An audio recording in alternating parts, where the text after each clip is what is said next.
What's up, guys? Orcas here, and today we get to talk about Skeleton Crew, first two episodes of the show. And when I came into the show, maybe it's a good thing.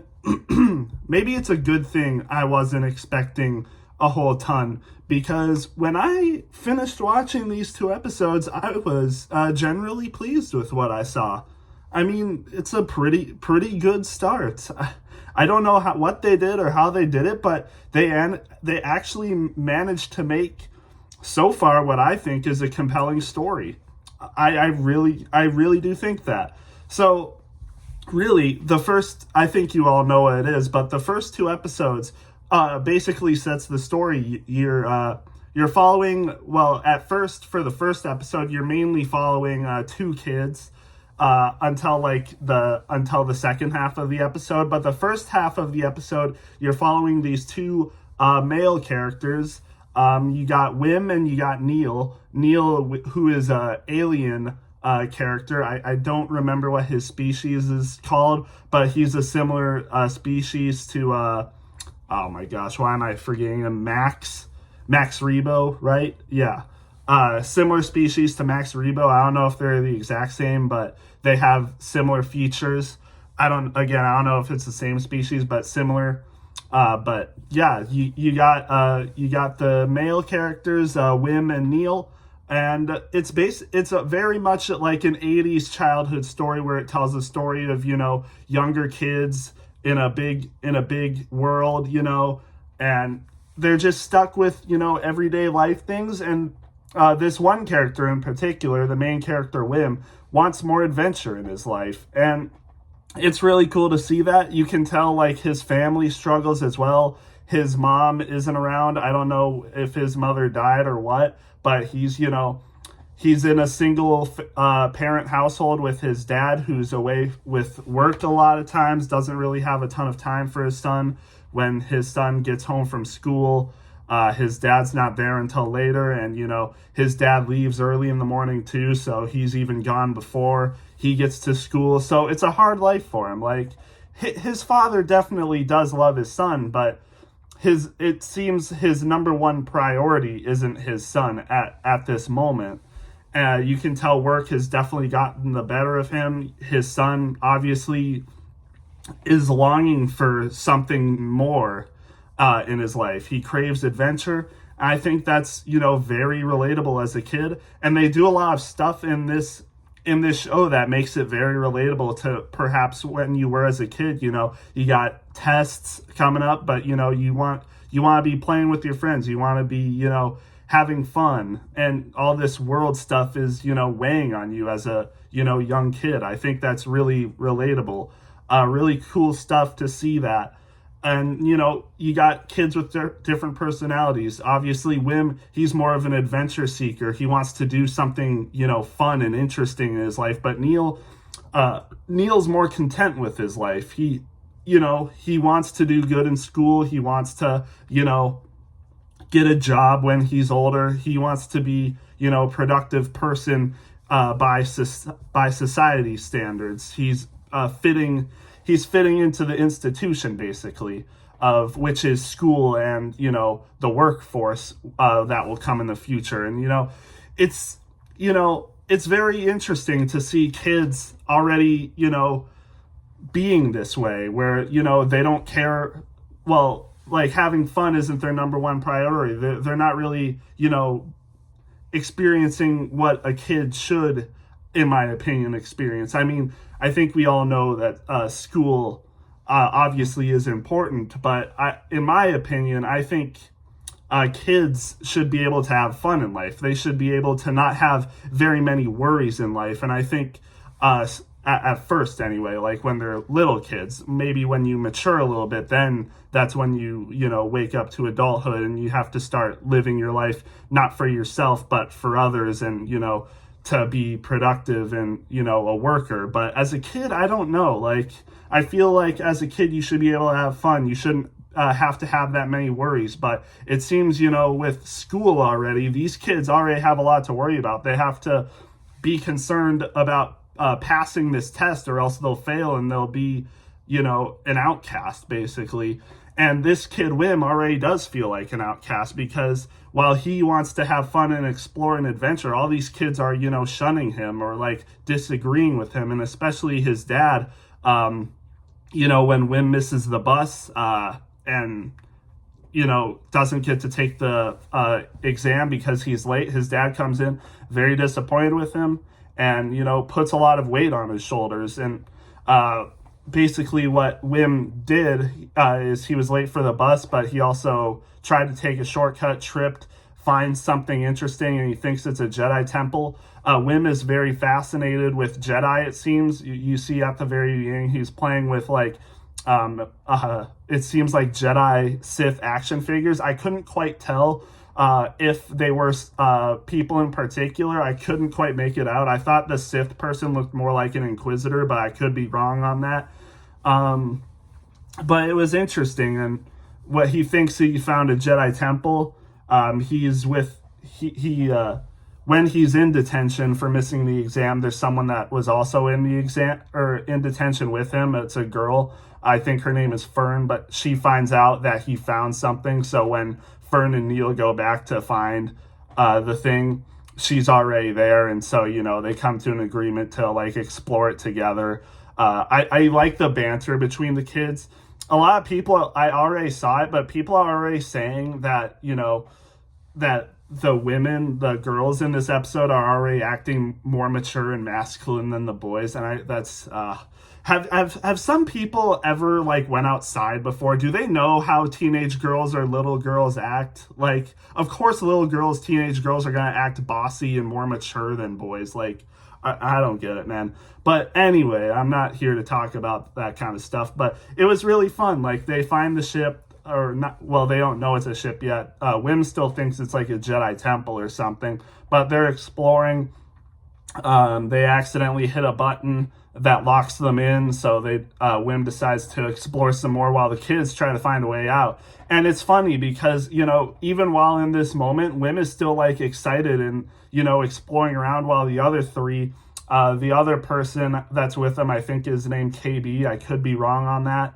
But she kind of reminds me of like Lobot, where she's like kind of a robot in a way, but not really. I think she just has like these special like glasses or whatever. I don't think she's really a robot, but she's definitely more on the quiet side, definitely more mature and not as confrontational like Fern is, I would say. She's a cool character. I like her. I already like all the kids, to be honest. Like, none of them really bother me. The only one that, of course, does bother me a little bit is Fern, because, she seems a little too confrontational, the way she, picks on and kind of bullies Wim. But other than that, I think she's also fine. Like, I don't really have any major gripes with her character at all. But I kind of like all the kids so far already, so that's nice, because I can't really say the same for the Acolyte with the twins, unfortunately. But, where was I? So, yeah, while they're trying to find a way out, Wim is exploring. They touch some more buttons. I can't remember who accidentally activates the ship, which they now find out is a ship, because now the ship is getting away. It's coming out of the earth because it was stuck in the earth. And this is all happening while Wim's dad is actually looking for him. And that's nice to see, because Wim's dad came home, calling to Wim saying, "You better be studying," but then he realizes he's gone, so he ends up going to look for him. And when he does do that, he discovers that his son is now being taken off in a ship that was buried in the ground. And that's kind of almost how the episode ends. I can't remember exactly how the first episode ended. I think it ended like that, with them disappearing into space. I'm not entirely sure, but then we get into the second episode, and I think it's cool that Wim is still like excited about this, and he's exploring, while the other three are like just really concerned about finding a way home. It's again really interesting to see the contradictions there, where Wim is just excited to be doing something other than his normal boring not as fun life, while these other kids are just really concerned about getting home. I think, again, that's a really nice contrast in comparison to how, some kids in real life are like. Maybe some kids get lost somewhere. Like maybe they get lost in the woods or something. You got friends that are like really scared and want to get home. But you also might have that kid that's like, oh, this is so cool. We're exploring in this forest and we're seeing so much new stuff. You can have that contrast, I feel. And it kind of reminds me of my life a little bit. Even though, maybe I never really experienced something on that level, it's pretty similar when, you go out exploring and sometimes you get lost. But again, really, really unique comparison. Another thing I forgot to mention was the pirates. So the pirates actually show up in the beginning of the first episode. They are raiding a ship. You got, the captain, you got, it seems like the second in command, which is like a wolf species, which I'm pretty sure we've seen before. Some people are saying it's a new species, but it looks, similar to ones we've seen before. It reminded me of like the wolf Jedi we see in the 2D Clone Wars. Not exactly the same, but it looked similar. And then if I can remember correctly, I think we saw the same species in the original trilogy, but I could be wrong on that. So they raid this ship. A lot of men die to take this ship. So when they open the safe, there's only one like credit or coin in it. So the men get mad and they're like, all of this trouble, all our men's deaths for one coin. So they turn on the captain. I guess take him to the brig and stuff. So that's the end of the pirates for that. But then the second episode, the kids, are on the ship trying to figure out stuff. And then they meet this droid SM-33, who is like the second in command, or like the former captain's personal droid assistant. And, they're able to convince the droid that the girl Fern takes control, and she claims she's the captain of the ship, and the other three are her crewmates and stuff. So now they got SM-33 on their side. They're trying to find a way home. SM-33 suggests they go to this landing point to figure it out, where there's settlement, there's like bars and restaurants and stuff and settlement. So they go there, try to figure things out, but it's quickly realized that this isn't really a place for children. There's a ton of pirates here, a lot of probably criminals and stuff, a lot of adult activities going on. So quickly they find themselves in trouble because, when they get food and Wim hands out the money, the people quickly see like, oh, Republic credits like this? You must have a lot. They see they have a lot of money, so they try to take it from the kids. So, they get into a skirmish. SM-33 helps them for a little bit, but then the pirates catch up to them and throw them in the brig. I'm pretty sure one of the main pirates in this show is Bane. I'm pretty sure that's his name, right? The pirate that we see in Mando Season 3, one of the main pirates in Mando Season 3.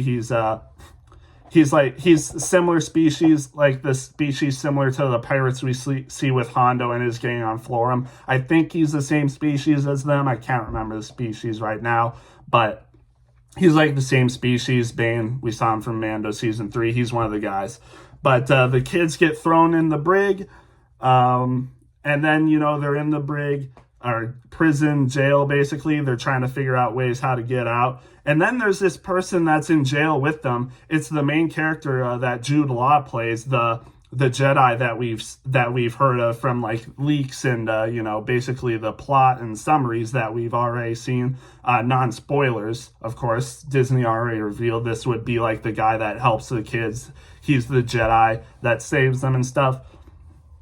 And he's like, I can help you guys get out. And he's like, well, how can we get out? The key is all the way over there and we're locked in here. And, he kind of says like something smart, like maybe what a Jedi would say. The distance between you and this key is an illusion. I'm pretty sure that's what he says. And he uses the Force to get the key to him. And that's how the second episode ends. So yeah, really good start. And I already see a lot of people having theories on stuff like this. What I'm most interested to know already is, why was the ship that the pirates raided in the beginning of the episode, how come it only had one coin or one credit? I feel like that's an important detail that we're gonna figure out later. The ship they raided at the beginning, how it only had one coin or one credit in the safe. I feel like that's an important detail we'll come to later. And you see the captain, he's masked. And then obviously in the second episode, we see this guy who's in the brig with the kids. He gets the key, and apparently, supposedly, they're going to escape in the next episode. So a lot of people are already theorizing that the captain that raided the ship in the first episode and then got sent to the brig caused mutiny, or, you know, his crew members committed mutiny against him because of that, supposedly threw him in the brig. A lot of people are already theorizing the guy that was in the brig with the children was the captain of the pirate gang in the first episode. And honestly, you know, not a bad theory. I feel like maybe that's a little too obvious. It could be. I'm not sure. Maybe it isn't. But I mean, it's really the only thing that's going so far for that theory. So maybe we'll get more information. Maybe things will happen to make us not think he's the pirate guy from the first episode, but who knows? It's an interesting theory. A lot of people are also theorizing that he's not even a Jedi, like maybe he just used magnets or whatever to get that key, or, you know, some sort of trick. It's a lot of interesting theories, but again, like I said, I really like these first 2 episodes. Really good start. You know, I think this is already a lot better than The Acolyte. I don't think this show will be worse than The Acolyte at all. Already a really good start. You already see a lot of people singing its praises for the first 2 episodes. And, you know, it's a nice change of pace. It seems like lately at least, whenever Star Wars, you know, kind of goes away from traditional Star Wars, it's been their best shows. Like, you know, you had The Mandalorian episode or seasons 1 and 2. I mean, they kind of went back to traditionalism with that when they brought in more Mandalorians. You know, you had Boba Fett, Ahsoka, Luke Skywalker, but still it felt, you know, different than traditional Star Wars, especially season 1 did. And then you had Andor, which was very well received by fans. Some others didn't like it so much, such kind of like me. I thought it was okay, but, you know, nothing close to like the best Star Wars we've ever gotten, in my opinion. But a lot of people think it is. A lot of people really like that. And now you got Skeleton Crew, which the first 2 episodes are already being really well received. So, you know, we'll see where it goes from here. Again, I really liked it. Really nice surprise. I went into it with basically no expectations, like I said, and obviously came out enjoying the first 2 episodes. So hopefully this show can keep this pace. Hopefully it continues to do more things that, you know, keep us interested. And hopefully it doesn't do things like The Acolyte did that turn us away from the show. But we'll just have to wait and see. Again, like I said, really good first 2 episodes. It really captures the, you know, childlike wonder of, you know, shows and movies from back in the day. It really captures that vibe, and that's really what this show is going for. Which they've done pretty well so far. You know, a lot of people seem to like it. A lot of people seem to like the vibe that it's brought so far. So again, hopefully you can keep this pace, and, you know, I'll definitely come back next week for this show, and, you know, I'll have another review ready for you guys when that happens. So overall, I think for the start, I think I would give these first 2 episodes, if I were to combine them together, I'd probably give it a solid B tier, maybe even a B+. So pretty good start so far. Hopefully it continues to get better. And again, I'll be here next week, so we'll see you guys then.